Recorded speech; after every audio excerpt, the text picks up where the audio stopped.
आज आपण बनवत आहोत अतिशय सोपा असा चॉकलेट व्हॅनिला मार्बल केक। घरी करायला अतिशय सोपा आहे।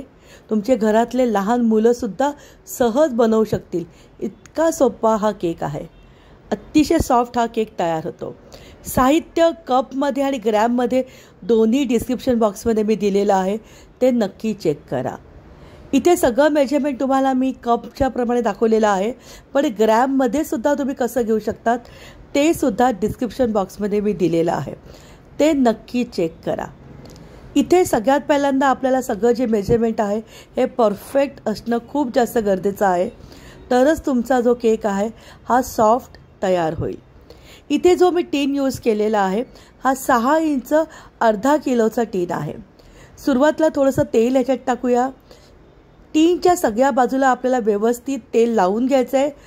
थोडासा मैदा भुरभुरायचा आहे आणि टीनला आपल्याला डस्टिंग करून घ्यायचं आहे। टीनमध्ये आपल्याला बटर पेपर लावायची अजिबात गरज नाही आहे। सहज हा केक आपला टीनमधून बाहेर निघतो जेव्हा बेक होतो। टीन आपला तयार झालेला आहे। बाजूला कुकरसुद्धा प्रीहीट करूया। कुकरमध्ये मी फक्त एक स्टँड ठेवलेला आहे। कुकरमध्ये मीठ टाकायची अजिबात गरज नाही आहे। असा स्टीलचा मी स्टँड ठेवलेला आहे। तुमच्याकडे नसेल तर अशी एखादी वाटी टाकली तरीसुद्धा चालेल। त्याच्यावरती मी एक झाकण लावलेलं आहे। तुम्ही कुकरचं झाकण लावू शकतात आणि कुकर स्लो गॅसवरती 10 मिनटं प्रीहीट करायचं आहे। अर्धा कपपेक्षा थोडंसं कमी इथे तेल घेतलेलं आहे। अर्धा कप मी पावडर शुगर घेतलेला आहे। 1 टीस्पून व्हॅनिला एसेन्स घेतलं आहे आणि अर्धा कप म्हणजे 100 ml दूध आहे। त्याच्यातलं अर्धं दूध मी सुरुवातीला घेतलेलं आहे। सगळं हाताने व्यवस्थित आपल्याला मिक्स करायचं आहे। साखर, तेल आणि दूध हे सगळं मिक्स होणं गरजेचं आहे। साखर पूर्णपणे वितळली पाहिजे। व्हॅनिला एसेन्सचा कलर हलका ब्राऊन होता, त्यामुळे याला हलका ब्राऊन कलर आलेला आहे। आता यामध्ये सगळ्या ड्राय वस्तू आपण मिक्स करूया। वजनावरती 125 ग्रॅम मैदा घेतलेला आहे। कपमध्ये 1 कप मैदा आहे। 1 teaspoon baking powder, half teaspoon खायता सोडा टाकूया। याला सुद्धा नीट चाळून घेऊया।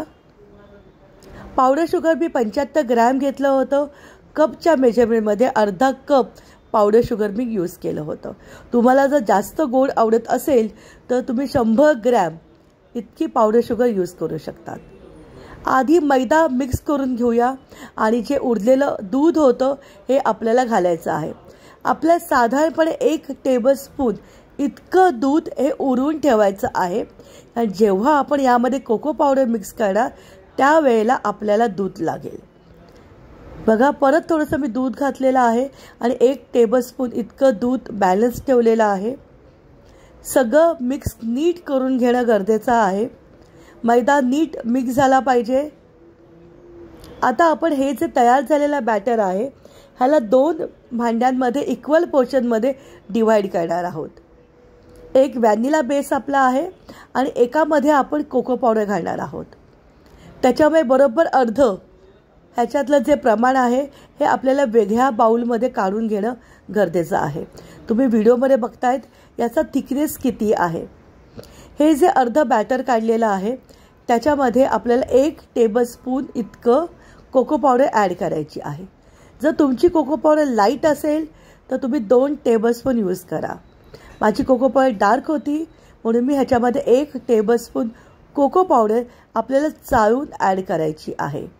आणि हे जे उरलेलं आपण 1 टेबलस्पून दूध ठेवलं होतं ते सुद्धा ॲड करूया आणि सगळं व्यवस्थित मिक्स करूया।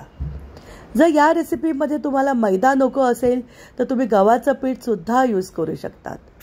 दूध घातल्यानंतर कोको पावडरचं जे मिक्सचर आहे ते पण नीट मिक्स करून घेणं गरजेचं आहे। माझ्याकडे पायपिंग बॅग होती म्हणून ग्लासमध्ये मी पायपिंग बॅग टाकली आणि हे जे बॅटर होतं त्याला ग्लासामध्ये पायपिंग बॅगमध्ये काढून घेतलं, जेणेकरून आपल्याला याची जी डिझाईन पॅटर्न आहे ते करायला सोपं जाईल। जर तुमच्याकडे पायपिंग बॅग नसेल काही टेन्शन नाही आहे, तुम्ही चमच्याच्या मदतीने सुद्धा हे बॅटर टीनमध्ये टाकू शकतात। आता आपल्याकडे या 2 पिशव्या रेडी झाल्यात। एकामध्ये व्हॅनिला आहे आणि ह्याच्यामध्ये चॉकलेट फ्लेवरचा आहे। पायपिंग बॅगचं थोडंसं टोक कापून घेऊया जेणेकरून आपल्याला टाकायला सोपं जाईल। आता टीनमध्ये सुरुवातीला चॉकलेटचं बॅटर आपल्याला टाकायचं आहे, कोको पावडरचं.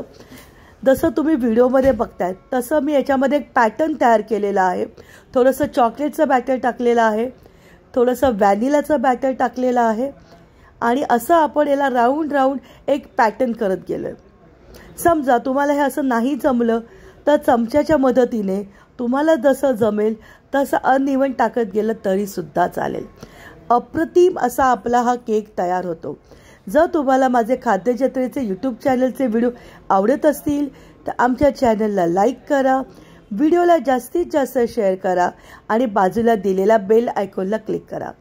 आता मी ह्याच्यामध्ये सुरी घेतली आहे किंवा तुम्ही नाईफ नसेल तुमच्याकडे चमचा घेतला तरीसुद्धा चालेल. आणि तुम्ही ज्या पद्धतीने व्हिडिओमध्ये बघतायत मी एक पॅटर्न तयार केलेला आहे. म्हणजे जेव्हा आपला हा केक बेक होईल ना तर मस्त डिझाईन आपल्या केकवरती तयार होईल. आता हे तयार झालेला टीन जो आहे ह्याला अजिबात आपटायचा नाही आहे, टॅपिंग करायचं नाही आहे. कुकर आपला प्रीहीट झाला होता. ह्याच्यामध्ये हा टीन आपल्याला उचलून ठेवायचा आहे आणि त्याच्यावरती परत झाकून ठेवायचं आहे. केक बेक करण्यासाठी मला स्लो गॅसवरती 30 मिनटं इतकाच वेळ लागला होता. मध्ये मध्ये एकदा चेक पण करा की केक व्यवस्थित बेक होतोय ना. सगळी प्रोसेस ही स्लो गॅसवरती होती. 30 मिनिटांनंतर टूथपिक टाकून मी चेक केलं. टूथपिक एकदम क्लीन आलेली आहे, वरचं बॅटर ड्राय झालेलं आहे. याचा अर्थ आपला केक बेक झालेला आहे. केक बेक झाल्यानंतर ह्याला बाहेर काढून ठेवायचं आहे, थंड करायचं आहे 10 मिनटं आणि मग त्याला एखाद्या चाळणी उलटी करा आणि त्याच्यावरती डिमोल्ड करा. अप्रतिम असा आपला हा चॉकलेट व्हॅनिला मार्बल केक तयार झालेला आहे. अतिशय सॉफ्ट, तोंडात घालताच मेल्ट होणारा असा आपला हा सॉफ्ट केक रेडी झालेला आहे.